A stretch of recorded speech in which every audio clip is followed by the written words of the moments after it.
Les enfants d'Israël apprirent qu'ils étaient leurs voisins.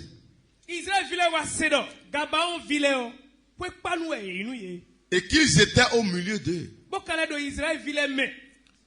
Car les enfants d'Israël partirent et arrivèrent à leur ville le troisième jour. Leur ville était Gabaon, Képhira, Béroth et Kirjath-Jearim. Ça fait 3 grandes villes à côté des enfants d'Israël. Et sans rien demander à Dieu, ils ont fait alliance. Ils ne les frappaient point parce que les chefs de l'assemblée leur avaient juré par l'Éternel. Ils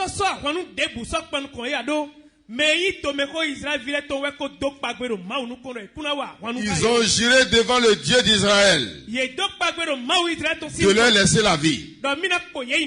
Mais toute l'assemblée murmura contre les chefs.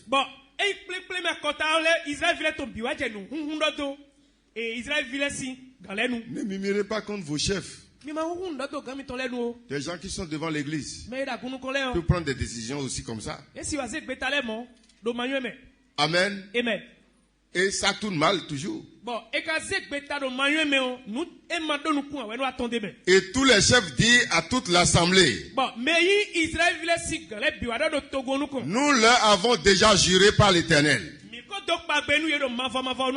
Et maintenant nous ne pouvons les toucher.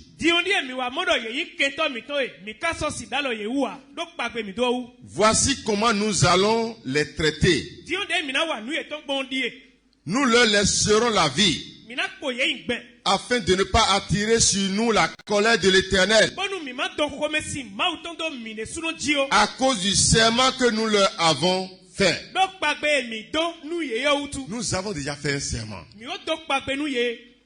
Et on ne va pas pouvoir les tuer. Ils vivront, leur dit les chefs.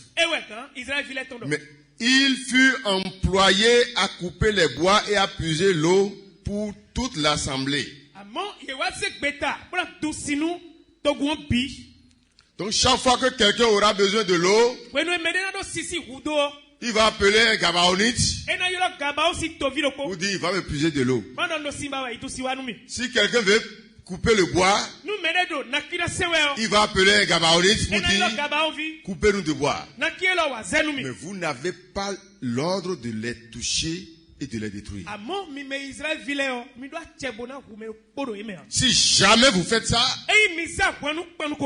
vous vous attirez la colère de Dieu. Amen. Amen. Le test est encore un peu long. Je vais m'arrêter d'abord là pour le test. C'est comme ça que les Gabaonites ont vécu au milieu d'Israël. De Josué jusqu'à Saül. Des centaines d'années. Parce que c'est après Josué qui avait les juges. Et beaucoup de juges sont passés. Jusqu'à Samuel. Et c'est après Samuel maintenant que Saül est devenu roi. Et Saül aussi a fait beaucoup de temps là. Avant de tuer maintenant les Gabaonites. Vous suivez bien? Amen. Donc ce que Josué avait dit des centaines d'années là. Saül par orgueil n'avait pas respecté les clauses de cette alliance. Et a détruit beaucoup de Gabaonites pour attirer la malédiction maintenant sur le pays. Amen. Amen. Si Saül était un peu humble, comme Josué, comme les juges qui ont travaillé avec Israël et qui ont pu garder la parole de Josué. Et ils n'ont pas détruit les Gabaonites. Si Saül aussi s'était comporté de cette manière, son trône serait toujours ferme. Cette action de Saül a agi sur son trône. Et vous allez voir que toutes ces choses regroupées ont fait que Saül est mort à la guerre. C'est l'épée étrangère qui a tué Saül. Et tous ses enfants sont morts avec lui. Amen. Amen. Parce qu'il a mal agi contre l'alliance de Dieu. Saül a violé beaucoup d'alliances de Dieu. Des années après la mort de Saül, une famine s'éclata et dura 3 ans. Dura jusqu'à 3 ans. Ce qui n'était pas normal en Israël. Amen. Surtout au temps de David. Ayant constaté que cela pourrait être la volonté de Dieu, David alla devant Dieu. Amen. David a constaté que cela ne peut pas être la volonté de Dieu. 3 ans de famine en Israël. Et je serais en train de dire que c'est la volonté de Dieu. Il alla devant Dieu pour chercher les raisons qui pourraient être la source de ce malheur. Ce comportement de David est celui que chaque enfant de Dieu doit adopter.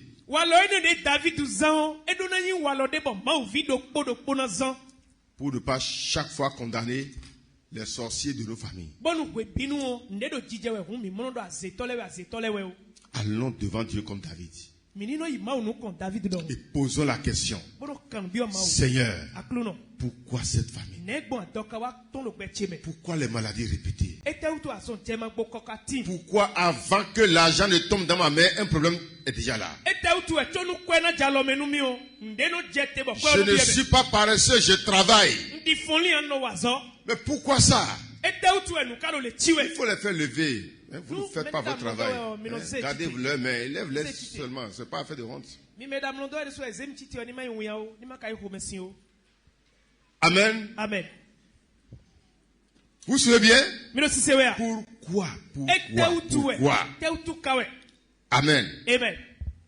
Beaucoup subissent les mauvais sorts dont ils ne sont même pas les auteurs.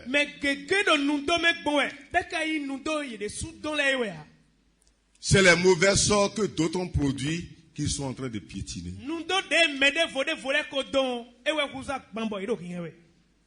Là où tu as mis ton atelier, quand tu étais dans l'autre quartier, ça marchait bien. Mais depuis que tu t'es installé là, ça ne va pas. Lorsque tu es en location, il n'y avait pas de maladie comme ça. Mais depuis que tu es rentré dans ta propre maison, c'est en ce temps que les problèmes ont commencé. Ce que tes yeux n'ont jamais vu, tu as commencé à voir tout. Mais est-ce que tu te poses la question? Pourquoi?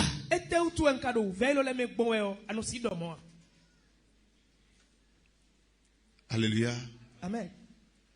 Depuis que tu étais célibataire, il n'y avait pas de problème. Mais juste depuis le temps où tu t'es marié, il y a toujours cette situation qui t'amène à l'hôpital répété.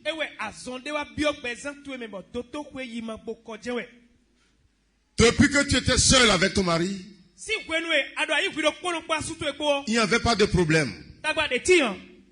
Mais lorsque un de tes parents est venu et tu l'as adopté.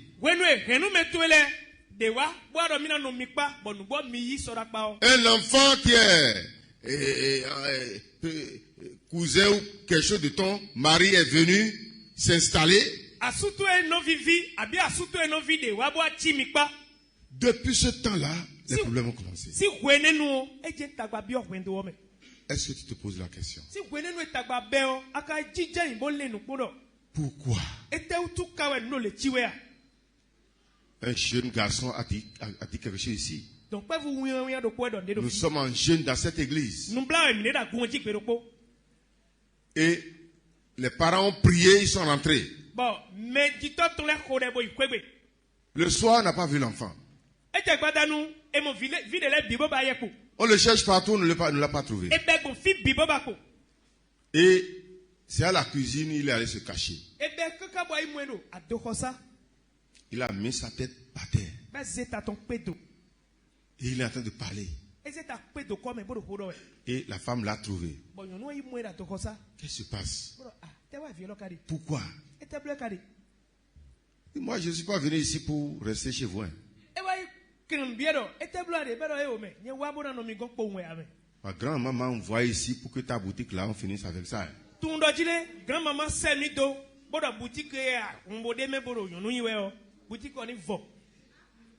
Et encore que mon oncle là, on va le mettre dans les têtes. Quand l'enfant est en train de dire ça là, la boutique est déjà fermée. Le mari est déjà en train de s'endetter partout. La famille là qui avait des maisons, voitures, les choses vont correctement. Les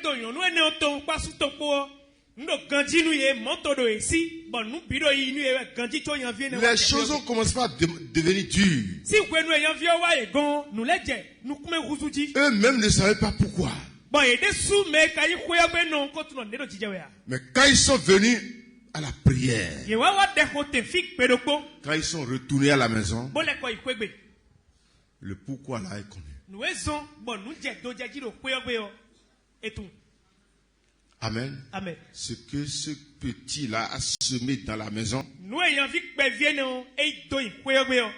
on est en train de ramasser ça.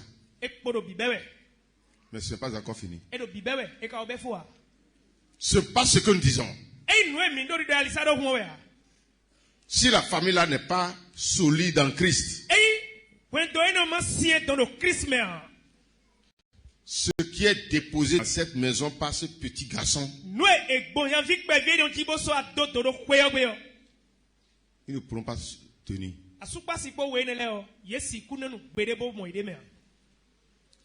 Amen. Amen. Vous devez chaque fois vous poser cette question. Mais pourquoi les choses sont encore en train de passer comme ça? Amen. Amen. Si une famine se produit alors dans la vie de quelqu'un,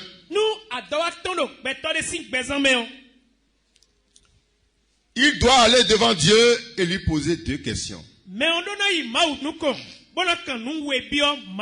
Et ce sont ces deux questions qui se résument en pourquoi.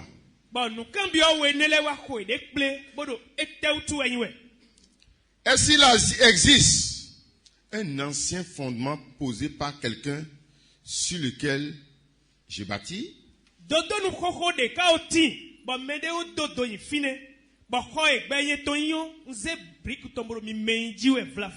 C'est ça qui a créé le malheur. Est-ce qu'il y avait un fondement ancien? Et je ne sais pas qui avait fondement ici. Et je suis en train de bâtir dedans.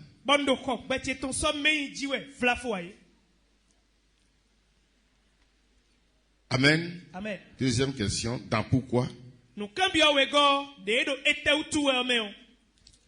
Est-ce que moi-même j'ai posé le fondement pour créer cette famine?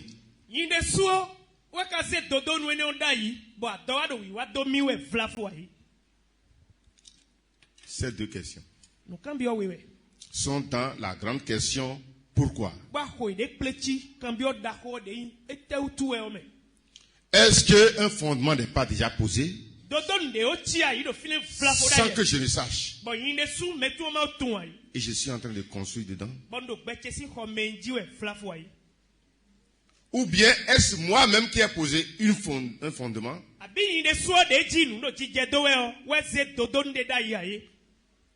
Et par le fondement, le malheur est en train de me frapper.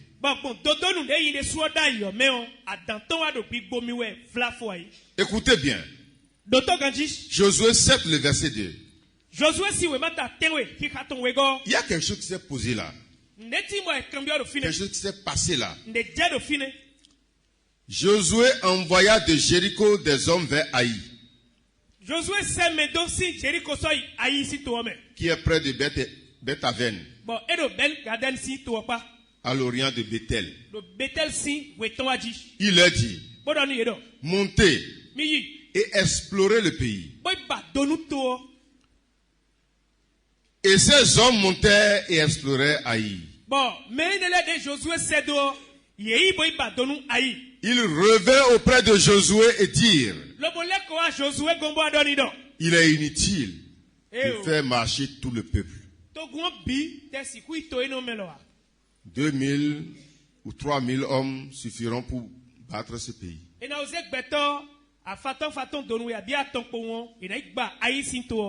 Ne te donne pas cette fatigue à tout le peuple, car ils sont un petit nombre. Ils sont en petit nombre.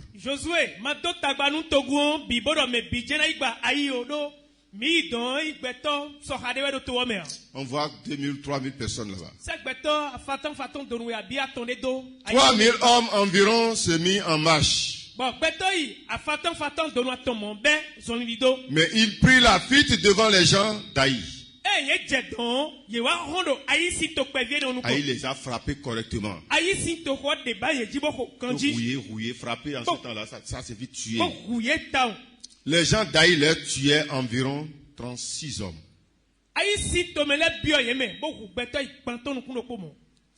Il les poursuivit depuis la porte jusqu'à Shebarim. Il les battit à la descente. Le peuple fut consterné et perdit courage. Josué déchira ses vêtements et se prosterna jusqu'au soir, le visage contre terre devant l'âge de l'Éternel. Lui et les anciens d'Israël, ils se couvrirent la tête de poussière. Josué dit, ah Seigneur éternel, pourquoi as-tu fait passer le Jourdain à ce peuple pour nous livrer entre les mains des Amoréens et nous faire périr? Oh, si nous eussions su rester de l'autre côté du Jourdain. De grâce Seigneur, que dirais-je auprès d'Israël après qu'Israël a tourné le dos devant les ennemis?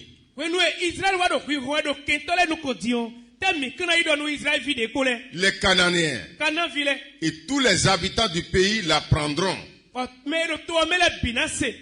Ils nous envelopperont et ils feront disparaître notre nom de la terre. Et que feras-tu pour ton grand nom? L'Éternel a dit à Josué, lève-toi. Pourquoi restes-tu ainsi couché sur ton visage? Israël a péché. Ils ont transgressé mon alliance que je leur ai prescrite. Amen. Amen. Josué a demandé à Dieu, pourquoi ça? Et Dieu lui a dit, Josué, retourne à Jéricho. Lorsque vous avez eu la victoire sur Jéricho, je vous ai dit de me consacrer, pas interdit, tout de Jéricho.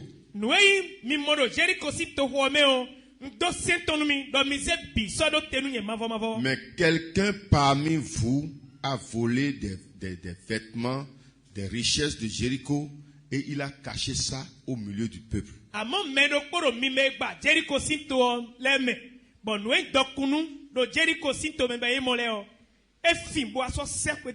C'est ça qui produit la mort sur le peuple. Aïe.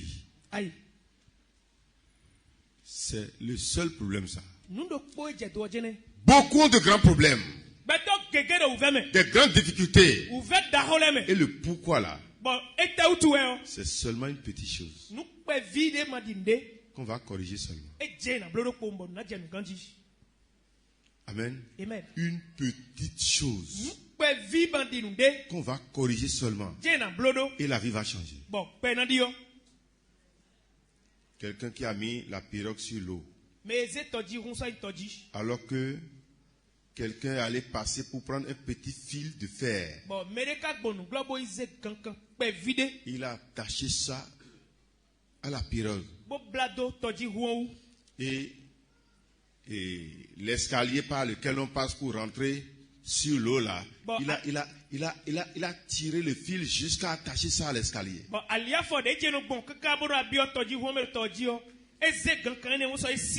Le piroguier n'a pas vu ça. Lui, il a pris, comment on appelle ça? Ça pagaie, on dit non. Et il a commencé par ramer. Il pousse. La pirogue ne bouge pas. Qu'est-ce qui ne va pas? Il regarde partout, il ne trouve rien. Comment la pirogue ne va pas bouger? Il regarde, il n'a pas vu le fil de fer là. Il a dit, je vais descendre pour pousser. Quand il est descendu dans l'eau, il a poussé, il a constaté que quelque chose bloque la pirogue.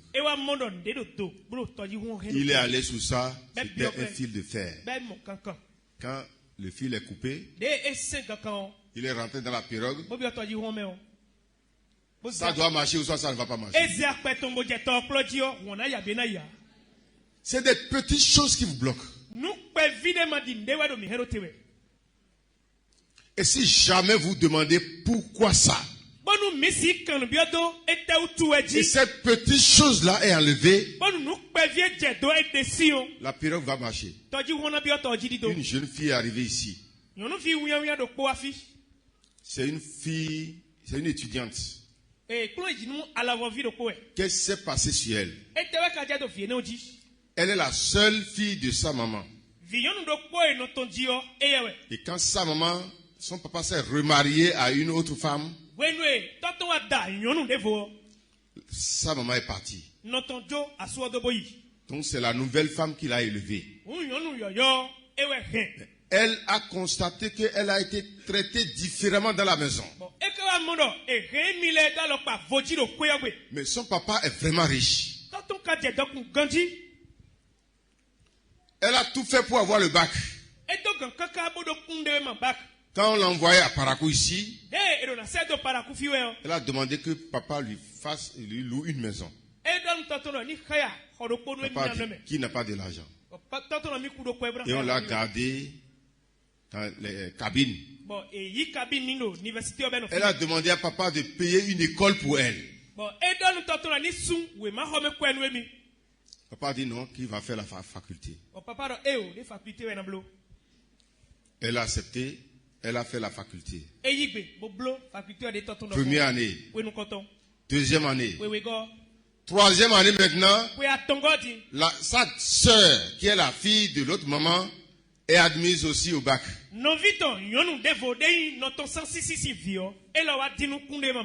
Et elle est aussi classée à Parakou ici. À elle, on a loué une maison. Et on l'a inscrite dans une école où on paye 435 000. Cette fille est déprimée. Et c'est dans ça qu'elle est rentrée dans la maladie. La maladie. Oui.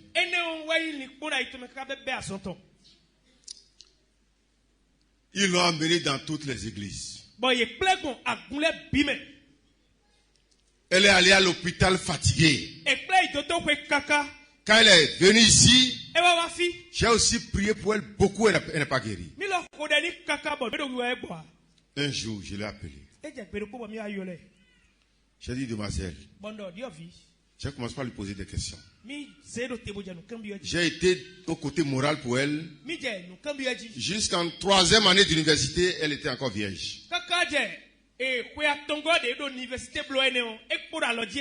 qu'elle est élevée dans la colère. Et c'est ça qui a produit la maladie dans sa vie.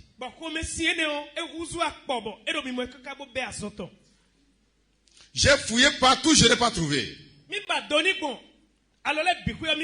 Et finalement, je lui ai posé une question. Demoiselle, est-ce qu'il y a une seule personne dans ta vie que tu ne vas jamais pardonner?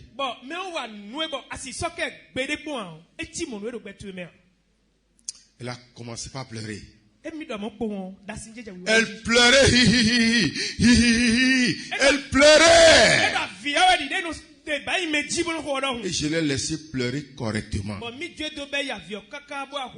Et j'ai encore repris la même question.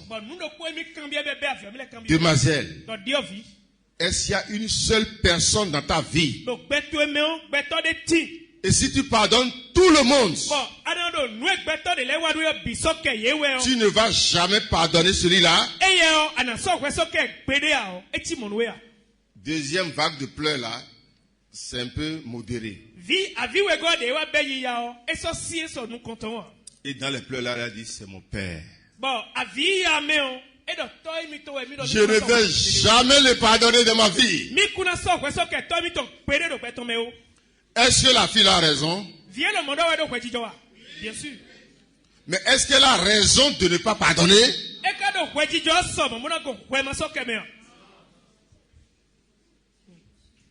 C'est son père qui est malade pour elle. Amen. Amen. Je l'ai apaisé complètement. J'ai dit, maintenant tu vas lever la main pour pardonner ton papa. Tu n'as jamais appelé son nom.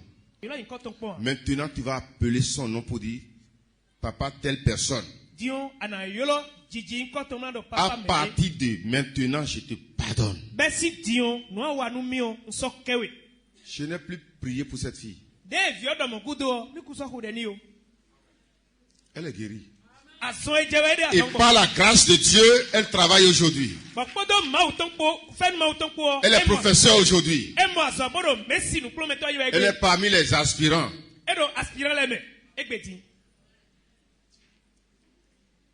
Alléluia. Amen. C'est cette petite chose-là qui voulait détruire complètement sa vie. Et la question c'était, pourquoi? Amen. Amen. Jéricho était renversé. Mais Akan a volé des choses pour aller cacher.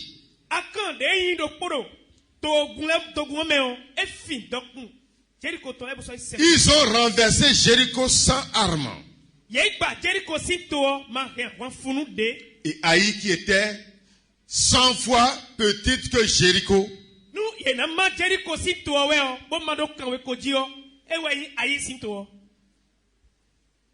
Les a chassés. Et la question pour s'en sortir maintenant, c'est pourquoi?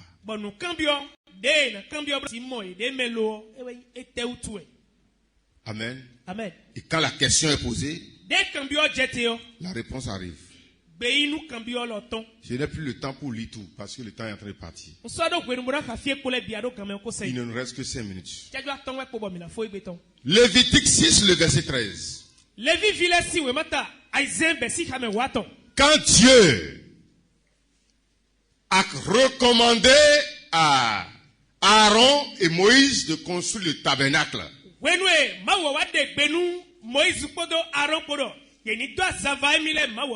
Et ils ont fait l'autel d'Holocauste.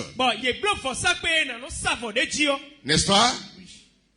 C'est Dieu lui-même qui a amené le feu dans l'autel.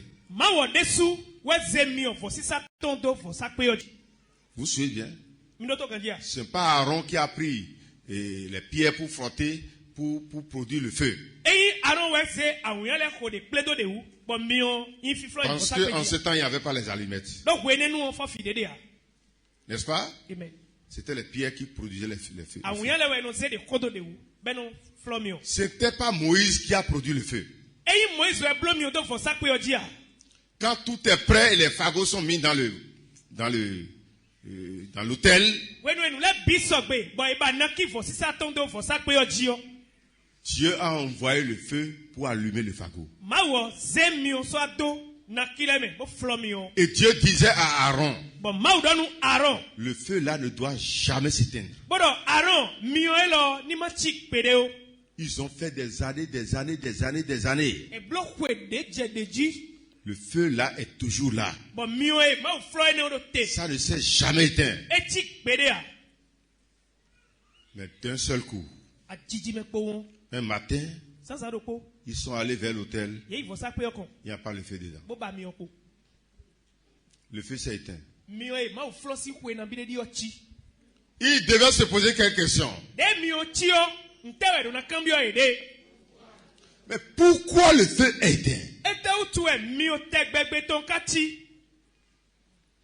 Le feu qui s'éteint dans ton ministère. Le feu qui s'éteint dans ton foyer. Le feu qui s'éteint dans ton service. Est-ce que tu te poses cette question? Pourquoi? Aaron n'a pas demandé ça. Moïse aussi n'a pas demandé ça. Mais qu'est-ce qui se passe? Aaron avait 2 fils. Il faisait le désordre dans le peuple. Alors que ce sont eux qui sont sanctifiés pour ce travail. Aaron même était vieux. Moïse aussi était vieux. Mais les enfants étaient préparés et ce sont eux qui portaient les vêtements pour faire le sacrifice.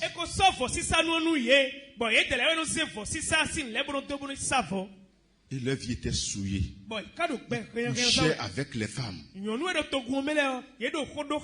viandes qu'on préparait, ils faisaient du désordre avec ça. Les animaux qu'on amenait sur l'autel, il y a d'autres que le sacrificateur ne doit même pas toucher. La langue du sacrificateur ne doit pas toucher.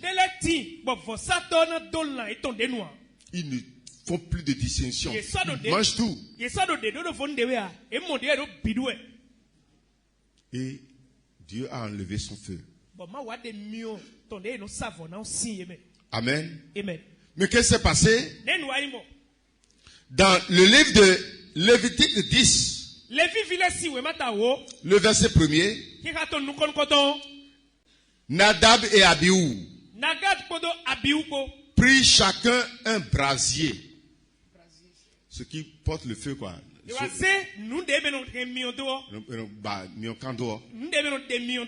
N'est-ce pas? Il mit du feu. Il posait du parfum dessus. Il apportait devant l'Éternel du feu étranger.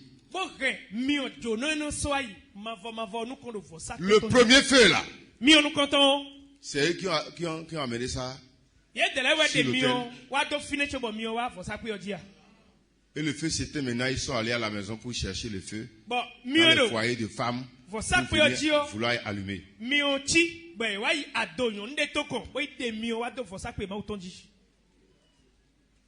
Amen. Quand le feu s'est éteint, il devait poser quelle question? Pourquoi? S'ils avaient posé cette question, ils pouvaient amener Dieu à rallumer le feu. Mais Mais il n'a pas demandé pourquoi. Amen. Amen. Il a porté devant l'Éternel du feu étranger, ce qu'il ne leur avait pas ordonné. Et le feu descendit du ciel pour les consumer.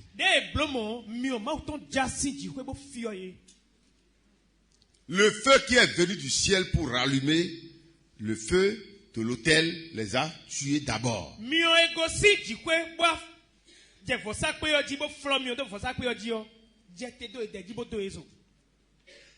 Le feu de l'autel est rallumé. Le feu qu'ils ont amené de maison n'a pas même touché l'autel. Et ils sont morts. Mais le feu de Dieu s'est rallumé quand même. Amen. Ça se passe dans beaucoup d'églises aujourd'hui. Chaque fois que le feu de Dieu s'éteint dans notre vie, allons devant sa face pour corriger ce qui ne va pas. Et Dieu lui-même va rallumer son feu. Si le feu s'est éteint quelque part autour de nous,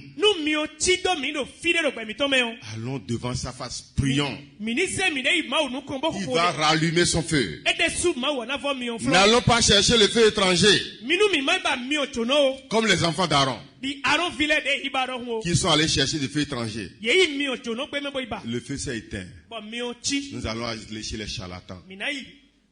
Il y a quelqu'un qui donne les visions au pasteur. Il y a école de prophètes ici. Quand on finit l'école, il y a une huile qu'on paye à 50 000. C'est quand on commence par utiliser l'huile là que on commence par voir. Il y a un prophète qui a fabriqué de l'eau quelque part là. Et nous irons payer l'eau là pour pulvériser nos maisons. Il y a quelqu'un qui a pris des pierres de David quelque part. Et les gravillons qui sont sur les tas d'ordures, on vend ça à 100 000, 50 000. Il y a quelqu'un qui a produit des bracelets ici. Et on paye ça à 500 pour porter. Tout cela, c'est des feux étrangers. Si vous amenez ce feu sur l'autel de Dieu, vous serez consumés. Lorsque vous voyez que le feu s'éteint quelque part autour de vous, si c'est un péché qui a amené ça, allez devant Dieu, confessez ce péché et retournez de derrière ce péché-là. Le feu va se rallumer. Si c'est un manquement quelque part dans votre vie, réparez votre vie avec votre Dieu. Et le feu va se rallumer. N'allez pas chercher de feu étranger. Je m'arrête là. Et que le Seigneur vous bénisse. Amen.